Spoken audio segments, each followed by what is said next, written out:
सरकार के खिलाफ सपा का प्रदर्शन जो है वो देखने को मिल रहा है। किसान, महंगी शिक्षा, बेरोजगारी, भ्रष्टाचार, तमाम मुद्दों को लेकर सपा के कार्यकर्ता जो है वो अलग अलग जगह पर प्रदर्शन कर रहे हैं। सभी जिला मुख्यालयों में ये प्रदर्शन जो है वो जारी है और सभी जिलों के डीएम को ज्ञापन सौंपेंगे। देखिए तस्वीरें इस वक्त टीवी स्क्रीन पर आपको दिखा रहे हैं। आज सपा के कार्यकर्ता, सपा के नेता जो हैं वो जगह जगह पर धरना प्रदर्शन कर रहे हैं। तमाम मुद्दे सरकार को घेरने के लिए उठाए जा रहे हैं, चाहे वो भ्रष्टाचार का मुद्दा हो, अपराध का मुद्दा हो, बेरोजगारी का मुद्दा हो। तमाम मुद्दों के साथ सपा कार्यकर्ता और नेता प्रदर्शन कर रहे हैं। इस वक्त जिस तरीके से प्रदेश में स्कूल फीस को लेकर अभिभावक भी प्रदर्शन कर रहे हैं कि स्कूल फीस माफ की जाए, जिसको लेकर मायावती ने भी ट्वीट किया था और सरकार से आग्रह किया था कि स्कूल फीस माफ की जाए, सरकार जो है वो फीस स्कूल को मुहैया कराए, क्योंकि ये एक्ट ऑफ गॉड है जो कोरोना काल चल रहा है। तो ऐसे में सरकारी खर्चों को कम करके सरकार जो है उन स्कूलों को फीस मुहैया कराए और अभिभावकों को राहत दी जाए। तो तमाम ये मुद्दे हैं, चाहे वो भ्रष्टाचार का मुद्दा हो, जिस तरीके से एक के बाद एक भ्रष्टाचार के मुद्दे सामने आ रहे हैं और मुख्यमंत्री योगी आदित्यनाथ जीरो टॉलरेंस की नीति अपनाते हुए कार्रवाई भी करते हुए देखे जा सकते हैं, या बेरोजगारी को लेकर तमाम ये मुद्दे हैं। आज सपा कार्यकर्ताओं ने इन मुद्दों को उठाते हुए धरना प्रदर्शन किया है। अलग अलग जिलों में डीएम को ज्ञापन जो है वो सौंपा जाएगा। सपा कार्यकर्ता और नेता जो है वो डीएम को ज्ञापन सौंपेंगे और तस्वीरें दिखा रहे हैं किस तरीके से सपा आज अलग अलग जगह पर प्रोटेस्ट कर रही है।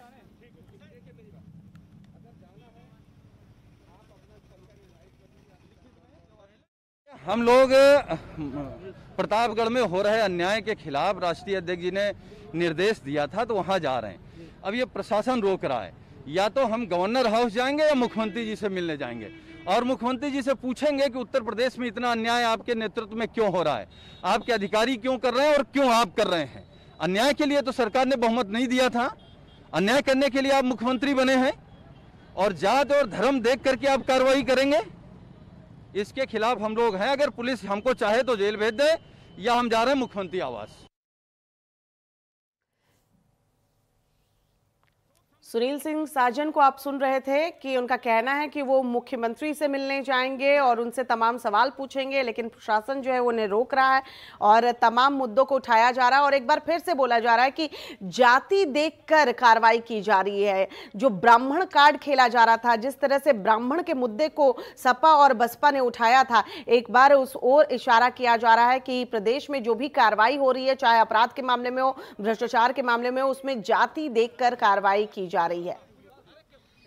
संदीप खेर हमारे सहयोगी हमारे साथ जुड़ चुके हैं। संदीप, आज अलग अलग जगहों पर सपा प्रोटेस्ट कर रही है, तमाम मुद्दे उठाए जा रहे हैं प्रदेश के, चाहे भ्रष्टाचार का मुद्दा हो, अपराध का मुद्दा हो, बेरोजगारी का मुद्दा हो, किसानों का मुद्दा हो, लेकिन अभी हमने सुना सुनील सिंह साजन जो कह रहे हैं कि जाति देखकर सरकार कार्रवाई कर रही है। यानी मानते तो है कि कार्रवाई हो रही है, लेकिन जाति देखकर फिर से एक बार ब्राह्मण कार्ड खेलने की कोशिश और सहानुभूति बटोरने की कोशिश कि सपा जो है वो प्रोटेस्ट कर रही है, उनके साथ खड़ी है। जी बिल्कुल, देखिए जाहिर सी बात है कि आपको बता दें, जिस तरह से कह सकते हैं कि लगातार जो समाजवादी पार्टी के लोग हैं, जिस तरह से ये लोग अपने प्रदर्शन को लेकर इनकी बातें सामने आई हैं, लेकिन ये बयानबाजी देखिए हमेशा होती चली आई है। जाति को लेकर इन्होंने लगातार वर्तमान सरकार को घेरा है और साफ तौर पे कहा है कि ये जो सरकार है ये जातिवाद की सरकार है। ये अगर कोई भी निर्णय ले रही है या किसी भी तरह की कोई भी कार्यवाही हो रही है तो जातिगत आधार पर ली जा रही है। लेकिन अगर हम अमूमन हट के देखते हैं तो जो वर्तमान सरकार है उसका साफ तौर पे कहना यह है कि हम सभी लोगों को साथ लेकर चल रहे हैं। उसमें अगर हम बात करें चाहे किसान की हो, चाहे बेरोजगार की हो, चाहे युवाओं की हो, उसी को लेकर देखिए आज जो सपा का है वो अपना एक प्रदेश भर में प्रदर्शन होना है। महंगी शिक्षा है, बेरोजगारी है, आरक्षण है, तमाम तरह की चीजें हैं जिसको लेके आज ये अपना एक प्रोटेस्ट करने जा रहे हैं। हालांकि सुनील सिंह साजन आज प्रतापगढ़ जाने के लिए निकले थे, जिसमें उनके साथ नरेश उत्तम भी थे, जहां पर पुलिस ने उनको रोका है। तो साफ तौर पे देखिए इन लोगों का जो कहना है कि हमारी आवाज को कहीं ना कहीं से दबाया जा रहा है, हम लोग अपना जो आंदोलन कर रहे हैं उसको रोका जा रहा है, युवाओं की बात को, बेरोजगारों की बात को, सबको दबाया जा रहा है, जिसको लेके हम लोग मुख्यमंत्री से मिलेंगे, उनसे बात करेंगे। लेकिन तमाम तरह की बातें देखिए जो निकल कर आ रही हैं वो यही आ रही हैं कि इनका जो कहना है किसानों के साथ बेरोजगारों उनको नौकरी नहीं मिल रही है, और जो कह सकते हैं युवा हैं वो कहीं ना कहीं से निराश हो रहे हैं। जी संदीप, इस वक्त हमारे साथ बीजेपी के प्रवक्ता नवीन श्रीवास्तव जुड़ चुके हैं। नवीन जी, जगह जगह सपा प्रोटेस्ट कर रही है, तमाम मुद्दे उठाए जा रहे हैं और एक बार फिर से जाति को टारगेट किया जा रहा है कि सरकार जो है जाति देखकर कार्रवाई करती है, क्या कहेंगे? जिन लोग की राजनीतिक बुनियाद ही जाति, धर्म, पंथ, मजहब के नाम पे राजनीति में रही, वो तो जात की बात करेंगे ही। जो लोग आज तक आतंकवादियों का धर्म नहीं खोज पाए, वो अपराधियों का धर्म खोज के राजनीति कर रहे हैं। रही बात किसान की, नौजवान की, बेरोजगारी की, तो समाजवादी पार्टी और बहुजन समाज पार्टी को ये बताना चाहिए कि उत्तर प्रदेश में किसानों की जो सबसे प्रमुख नकदी फसल होती है गन्ना, उससे जुड़ी हुई चीनी मिलों को जो सरकारी और सहकारी क्षेत्रों में थी, कौड़ियों के भाव दोनों बुआ भतीजे ने पोंटी चड्ढा को बेच दिया था। क्या आप किसान को आत्मनिर्भर बना रहे थे? जहां तक रोजगार की बात है, उत्तर प्रदेश में इनकी सरकारों में जो भर्ती आयोग थे, उस पर उच्च न्यायालय प्रयाग को यहाँ तक कहना पड़ा कि ये सारे भर्ती आयोग एक जाति विशेष के आयोग बन गए हैं। तो नौजवानों के साथ रोजगार के नाम पर जिस प्रकार से पूरे प्रदेश में लोग अपनी जमीन गिरवी रख के, अपने खेत गिरवी रख के लाखों लाख रुपए देते थे, नौकरियों में कुछ आते थे, कुछ डूब जाते थे, जिस प्रकार से भ्रष्टाचार था, उस पर किस प्रकार से इन लोगों के अंदर नैतिक साहस है कि धरना प्रदर्शन कर रहे हैं। दरअसल है ये कि ये लोग राजनीतिक रूप से बेरोजगार हो गए हैं, तो इनको कुछ न कुछ करना है। राजनीतिक रूप से बेरोजगार हो गए हैं, नवीन जी आपका कहना है। इस वक्त सपा से हमारे साथ अनुराग भदौरिया जुड़ चुके हैं। अनुराग जी, राजनीतिक रूप से बेरोजगार हो चुके हैं आप लोग, इसलिए इस तरह का ड्रामा हो रहा है, इस तरह सड़क पर उतरकर प्रदर्शन कर रहे हैं, कोई मुद्दा नहीं है आपके पास? ये मैं नहीं कह रही, नवीन श्रीवास्तव कह रहे हैं। वो तो देखिए, आप भी अच्छी तरह जानते हैं कि उत्तर प्रदेश में कानून व्यवस्था की हालत क्या है, बेरोजगारी की हालत क्या है, और किस तरह से अपराधी बेखौफ है और लोग कितनी तरह सुसाइड कर रहे हैं, आत्महत्या कर रहे हैं। अब ये तो छुपा हुआ किसी से नहीं है कि उत्तर प्रदेश के अंदर में, उत्तर प्रदेश क्या पूरे अगर देश की बात करें तो बेरोजगारी का आलम यह है कि अब हर व्यक्ति अगर गांव में चले जाएं तो 100 में से 99 लोग बेरोजगार हैं। वो इनको नहीं दिखाई पड़ेगा क्योंकि अभी राजा है, राजा जब अपनी कुर्सी पे बैठा होता है उसको सब हरा भरा दिखाई देता है। सावन में जब आदमी बैठता है ना तो उसको चारों तरफ हरा भरा दिखाई देता है। तो ये अभी राजा की कुर्सी बैठे हैं, राजा को कुछ दिखाई सुनाई नहीं देता है, प्रजा की तकलीफ का एहसास नहीं है। इसलिए मैं तो इनसे यही कहूंगा कि भैया राजा की कुर्सी छोड़ के जरा जमीन पे आके देखिए कि कैसे लोग आत्महत्या कर रहे हैं, कोरोना से कैसे लोग अपने हॉस्पिटल से कूद के जान दे रहे हैं। उनकी बीमारी का इलाज नहीं होता है तो हॉस्पिटल से कूद जा रहे हैं।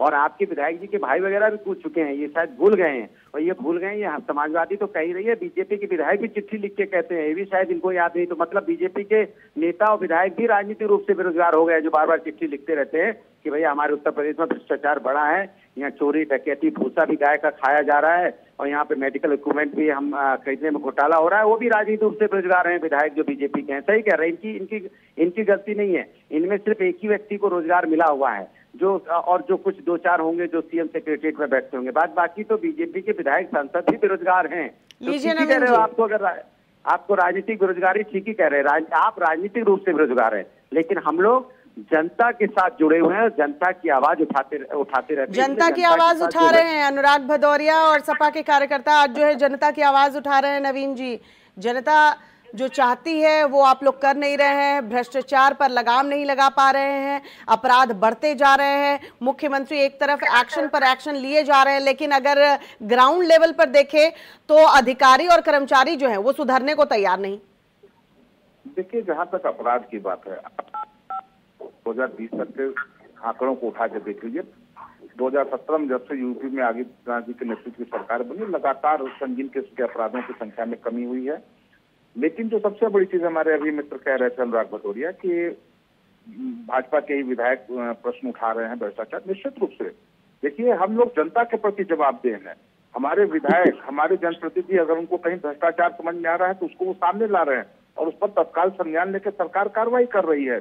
अधिकारी निलंबित किए गए, SIT की जांचें बैठाई गई है, बड़े बड़े अधिकारियों के मुकदमे लिखे गए, जेल भेजे जा रहे हैं, अनिवार्य सेवा निश्चित की जा रही है, वो सारी चीजें हम कर रहे हैं।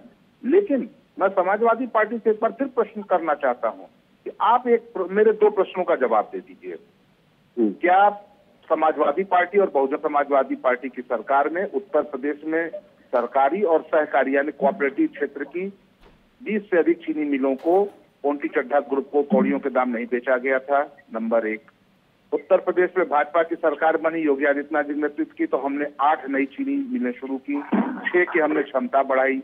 नंबर 3, क्या उच्च न्यायालय इलाहाबाद ने समाजवादी पार्टी की सरकार में हुई सारी भर्तियों के लिए यह शब्द नहीं कहा था ये सारे भर्ती आयोग एक जाति विशेष के आयोग बन के रह गए, इंक्वायरी कराई जाए, जल्दी से जवाब दीजिए, इंक्वायरी जल्दी से जवाब दीजिए, ब्रेक पे जाना है। मांग लीजिए, बाकी छोड़ दीजिए। देखिए मजेदार बात यह है, सत्ता पक्ष जब विपक्ष से सवाल करने लगे तो समझो नैतिकता खत्म हो चुकी है, उसके अंदर में चोर बैठ गया है।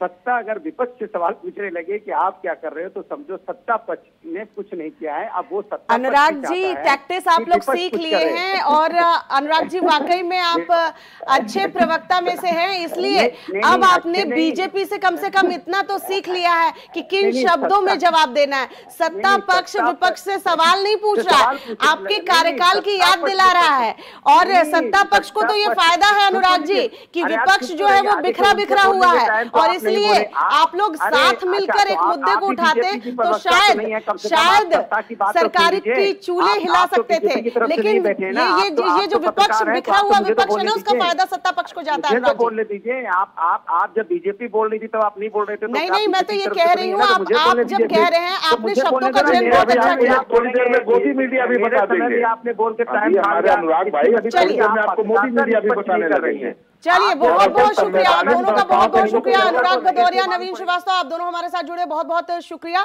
आज एसपी जो है वो प्रोटेस्ट कर रही है, अलग अलग जगहों पर तमाम मुद्दे उठाए जा रहे हैं, सरकार के विरोध में ये प्रदर्शन हो रहा है। सुनील सिंह साजन का कहना है कि सरकार जो है वो नहीं सुन रही है, मुख्यमंत्री से मिलेंगे, उन्हें ही ज्ञापन सौंपेंगे। अब देखने वाली बात है कि 2022 की तैयारी है, विपक्ष जो है इन मुद्दों को कितना इनकैश करवा पाती है।